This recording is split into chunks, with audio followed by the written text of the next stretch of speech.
반갑습니다. 김동현입니다.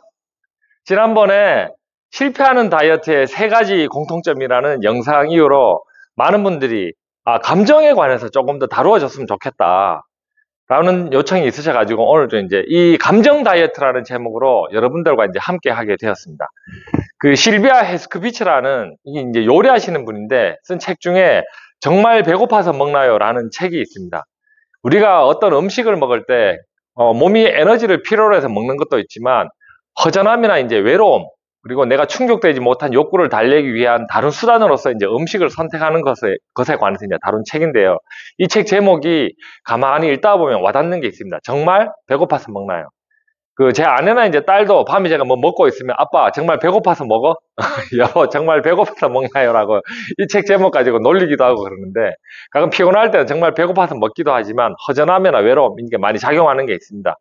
혹시 여러분들은 다이어트 할 때 내가 식습관을 내가 관리를 이렇게 하다가 잘 안 됐을 때 내가 무엇 때문에 이게 잘 안 됐을까라고 할 때 여러분 1순위가 뭐라고 생각하세요?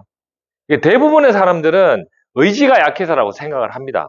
그리고 두 번째는 내가 그 순간에 받은 스트레스가 너무 강하기 때문에 난 도저히 참을 수가 없어 라는 이유가 있고 한 세 번째 정도는 이제 내 생활 패턴 자체가 그 시간에 먹는 게 이제 습관화 되어 있다는 거죠.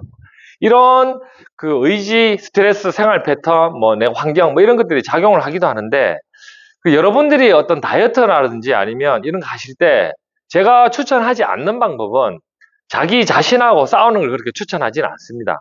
자기 자신하고 싸워서 이기면 자기 자신하고 싸워서 진 건 또 누굽니까? 그러다 보니까 상처밖에 없는 내가 그 자리에 반드시 남아있다 이제 이런 말로 이렇게 이야기하는데 결국 제가 좋아하는 말은 새로운 나를 만난다 이런 말을 저는 또 좋아합니다.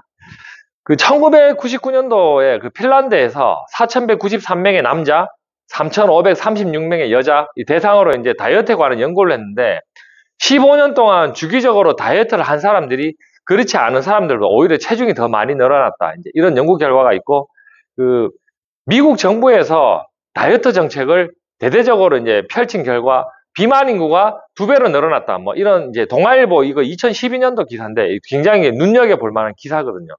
근데 결국은 내가 무언가를 억지로 참고 막 억누르고 이렇게 했을 때 그것에 관한 반대 작용이 더 강하게 이제 튀어 올라온다, 일어난다. 저는 이제 이렇게 해석을 합니다. 우리가 뭔가 이제 힘든 감정을 느끼게 됐을 때 그 감정을 회피한다든지 아니면 직면하고 흘려보낸다든지 여러 가지 방법이 있을 수 있는데 사실 이제 우리가 이제 음식을 먹으면 기본적으로 호르몬도 나오고 기쁨의 어떤 회식으로서 또 이렇게 풀기도 하기도 하는데 그게 오히려 뭐든지 지나치면 좋은 건 아니죠. 그래서 내가 담배를 끊었는데 식사량이 늘어난다.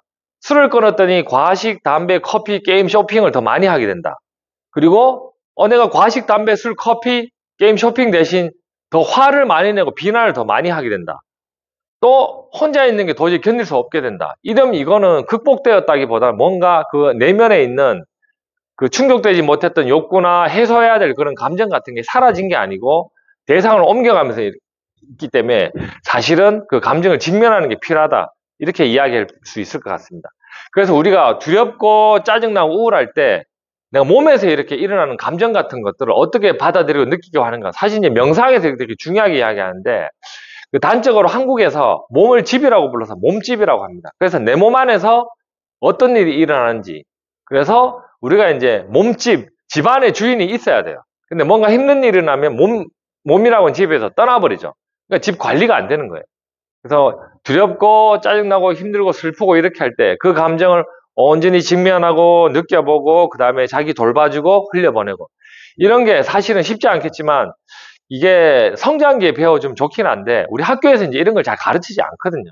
그러다 보니까 여러분 스스로라도 이제 이런 영상이라든지 아니면 요즘 이제 좋은 프로그램들도 있고 그런데 특히 내가 뭔가 그 위장의 음식이 비워졌을 때 그때 미주신경이라고 하죠. 뇌 감정신호를 보는 게 작동을 더 잘하기 때문에 그때 오히려 여러분들 이제 명상을 하고 이런 게 그러다 보니까 아침에 일어나서 공복에 좀 체조하고 명상하고 하는 거 잠들기 전에 하는 거 이럴 때 이제 몸이 좀 비어 있을 때 하는 게 효과가 더 좋다 이제 이런 이야기를 합니다. 그리고 또 한 가지가 우리가 이제 어떤 일을 할 때 이 과정 자체가 너무 힘들었어요. 그러면 그 일 끝나고 나면 보상 심리라는 게 작동을 하게 되어 있습니다. 너무 참았으니까. 그래서 제가 추천해 드리는 거는 끝나고 난 다음에 뭔가를 참으려고 이런 것보다 그 과정을 좀 즐기는 문화, 일을 내가 즐길 수 있는 습관, 이런 게 쉽지 않겠지만 그 과정을 즐길 수 있도록 내가 좀 세팅을 한다든지 아니면 내면 작업을 좀 한다든지 이런 게 좀 필요하지 않나 이런 생각을 하게 됩니다.